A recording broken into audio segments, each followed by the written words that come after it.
वास्को मुरगांव बंदरांतल्या berth number 8चेर ammonia गॅसाची गळती जाली। बोटीवयल्यान गॅस खाली करतना गॅसाची गळती जाल्ल्याचें कळटा।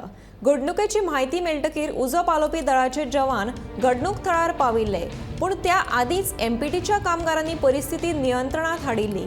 सद्याक दुरुस्तीचें काम चालू आशिल्ल्याचें उजो पालोवपी दळाच्या अधिकाऱ्यान सांगलें।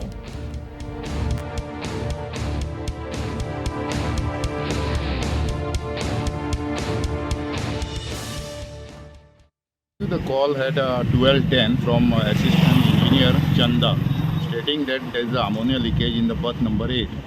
जेन्ना आमी थंय पावले उपरांत two vehicles was stand by there from Zuari and MPT. So आमी तेंच्यांनी कितें हांवें विचारलें कितें जालें काय म्हणून ते आमची पावच्या पयलीं तेंच्यांनी कितें क्लोज केलें तें की मायनर लिकेज आसलो मातसो आनी नाव at the time of unloading from the vessel आणि आता रिपेर चालू आहा तेंचे आनी मागीर रेक्टिफाय करून गरज पडल्यार आमकां आपयतले म्हणून आमी थंयच्यान येयल्यात. It is under control. It's a minor leakage work.